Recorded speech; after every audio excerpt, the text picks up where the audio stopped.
I lost all my money, I had a divorce, I got federally investigated, and then I got a social death as well. So I believe in this concept of fluidity rather than identity. So rather than being a continuous person, you are actually somebody constantly changing. What?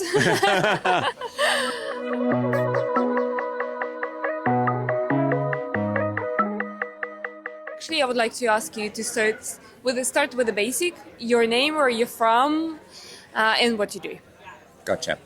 Okay, so I'm Paul Gotel.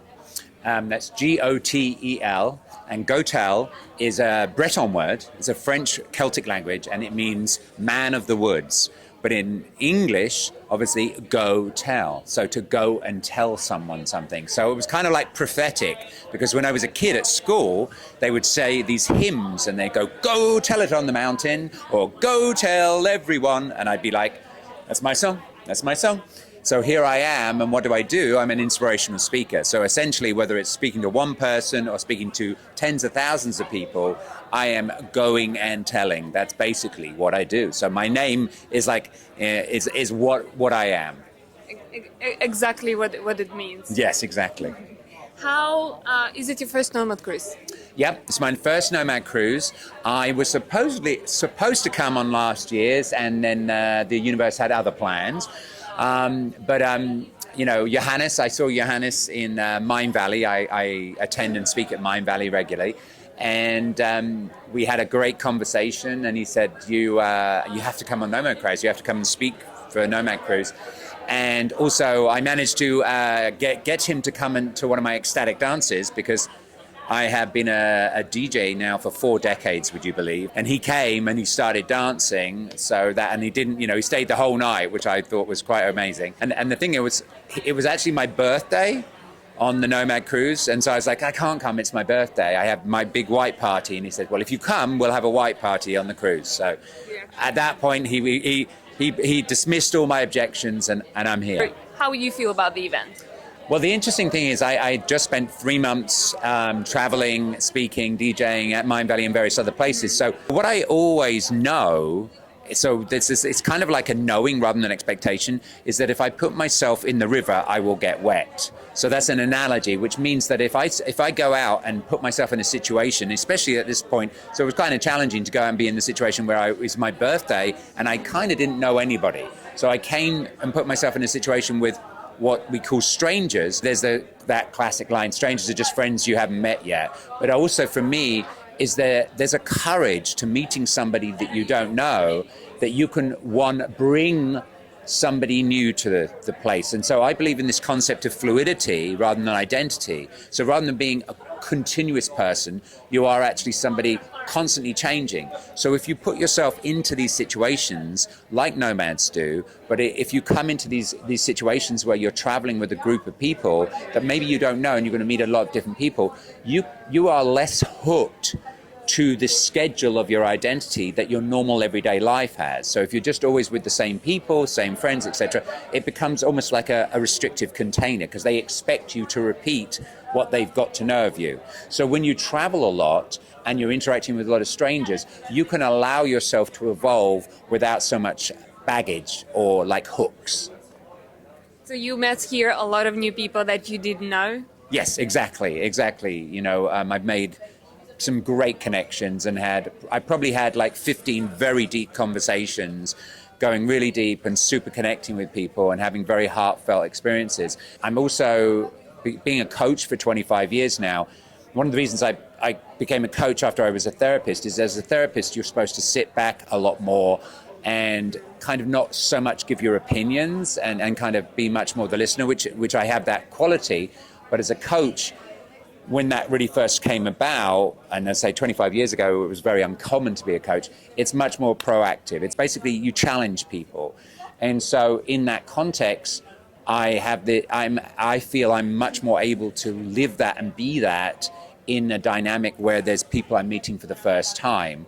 And then they are much more courageous in their vulnerability and their revealing when they can feel the confidence that I have in holding space.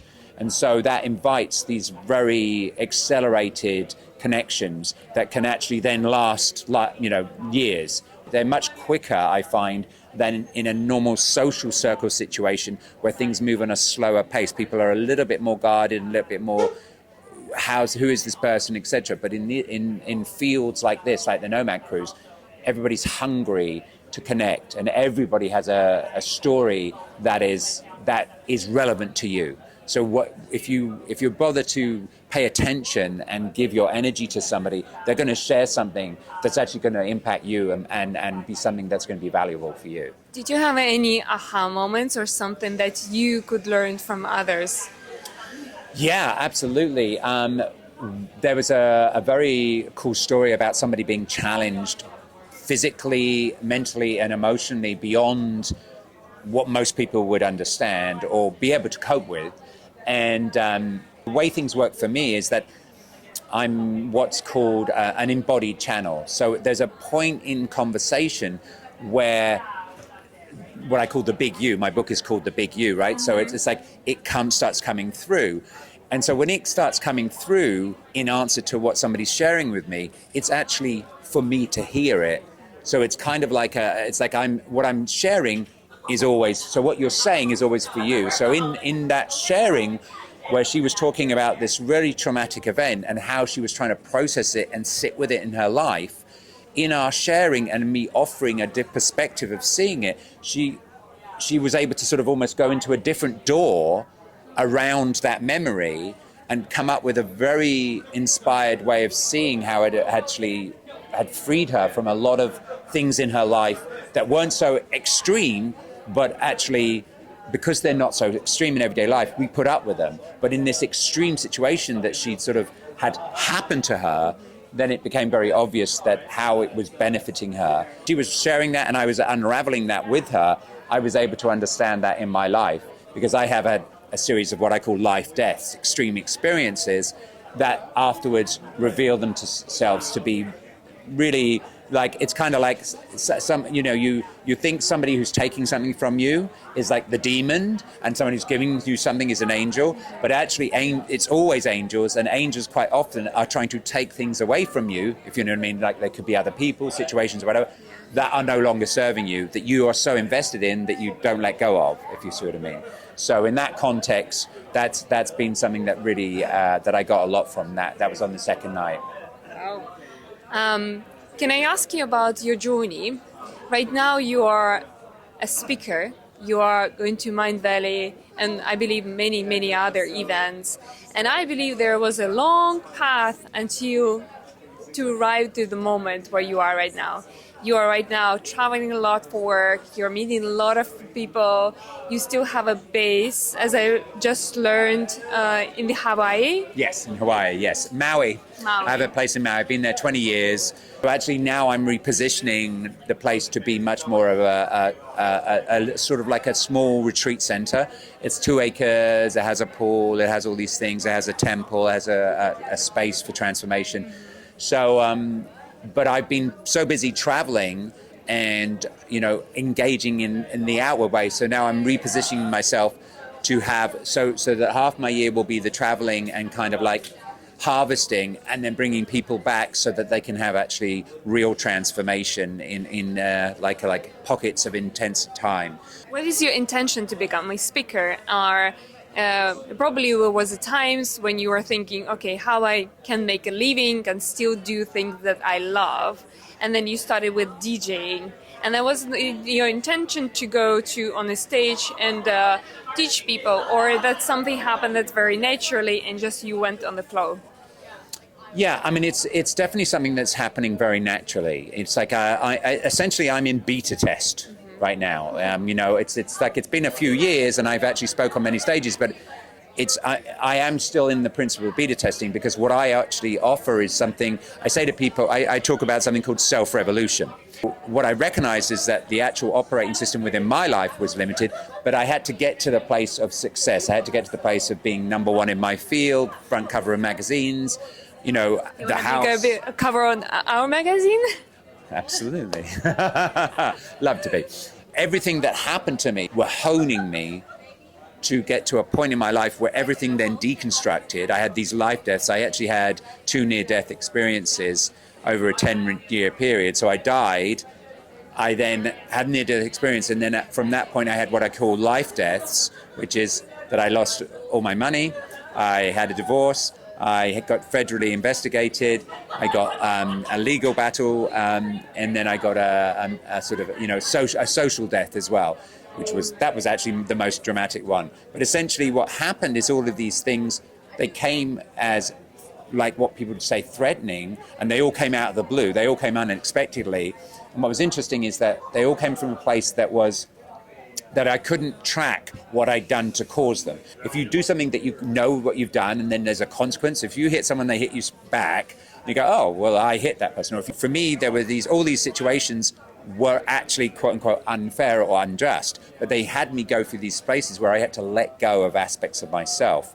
And each thing that I let go of, I came to the other side of and recognized that wasn't me either. 10 years later, I had another near-death experience, actually in Vancouver airport, where we just came through for this cruise. So it was very interesting to walk back through there. Yeah, that was interesting experience to come back. Yeah, because the last time I was there, I collapsed and got rushed. And the EMTs got me, and I got rushed off to hospital, and I passed. And then I had an experience of about 17 minutes on the other side. So in that time, I wasn't my identity, I was like a presence, but in that context of being a presence and not limited by my identity, I could understand things and see things from a grander perspective, which is what I call the big U. And I made a decision that to come back and reposition my life to share this, so to ignite revolution. So I kind of see myself as like a virus, but a good one. But it's like depends where your perspective is, because this is what I said, when I make the joke, don't talk to me if you want to survive, is because most people's identities and their addiction to them and they will invest so much in them that they will be inauthentic, and then they will end up getting the success or the money or these things, but it's actually not feeding them. It's not feeding their passion. And as we all know, truth requires risk. So when you actually take a risk to follow that which is inspiring you and intrinsically motivates you so that you get fulfilled in the action of, so you put this magazine together, yes, it will get advertising, yes, it will make money, yes, all those things, because it's healthy. But the point is, it's actually the action of the creation is what's fueled you in its expression. That's why it's come about. And so it's helping people to reposition themselves in their lives from a point of view of, whether it be relationship or business or play or anything, to really be coming from this place of authenticity, and then from that point, rebuilding their operating system. So when you've got an operating system that's faulty, everything then doesn't play out in the right way. Thank you so much. I'm like, what? What is your vision for yourself for the next, do you have any? Like, what are you aiming for? I mean, I'm really aiming to put myself more and more in positions of vulnerable exposure where I am stepping into things that ask me to drop aspects of myself that might want to feel safe, secure, or protected. I see a win as a loss. So I see good loss, bad gain. So I'm actually looking to put down beliefs or ideologies, or put myself in situations that require me to let go of any insecurities or something that is trying to hide, and expose it. And in that place, to ignite others to have this sense of inspiration and self-fulfillment, and to recognize that the point of every moment is not what you get from it, it's what you can give to it. And when you live from that, you are constantly fulfilled from that perspective, and you are given more, and you are supported from that perspective. It's only you that's keeping yourself limited. That's very true. What do you think about this population that become and call themselves as digital nomads? What do you think about them? Do they make sense to exist? It totally makes sense to exist. I mean, not everybody, but a lot of them are younger. Mm-hmm. Right? I'm 58, so I'm in a different stage in my life. Amazing! You look gorgeous. Amazing. She's just trying to flatter me now. Just was in the gym. That's. So, but the point is, when you're looking to discover who yourself, by traveling, as I say, you are able to drop more and more elements of yourself through that challenge and through that travel, right?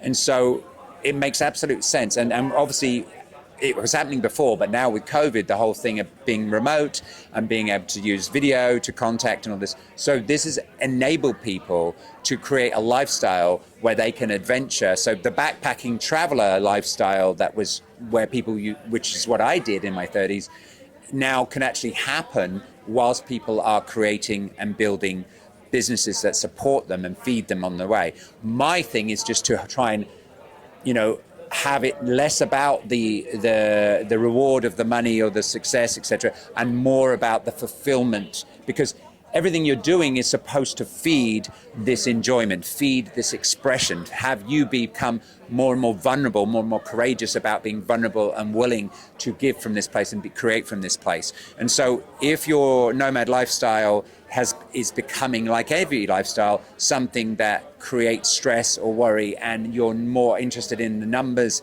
and that kind of thing than the experiences it's offering you. So it's to realign yourself to actually have your passion be something that feeds the business you develop, which essentially most of us have whatever we are hiding. So whatever we thought was too much as a little kid, you got too much, is actually the aspect of yourself that you have more than enough of. So actually the best thing that you can do is to reposition and take what you are hiding and put it forefront and use that as the guiding force to express, and then you will discover the worth that you inherently have, as opposed to looking for your worth to be presented from the outside. Thank you so much. You're welcome. Can we have a hug? Yeah, absolutely. Thank you so much for your time. You're welcome. And for such many great thoughts. You're welcome. Thank you so much. Take care. See you on the next Nomad Cruise.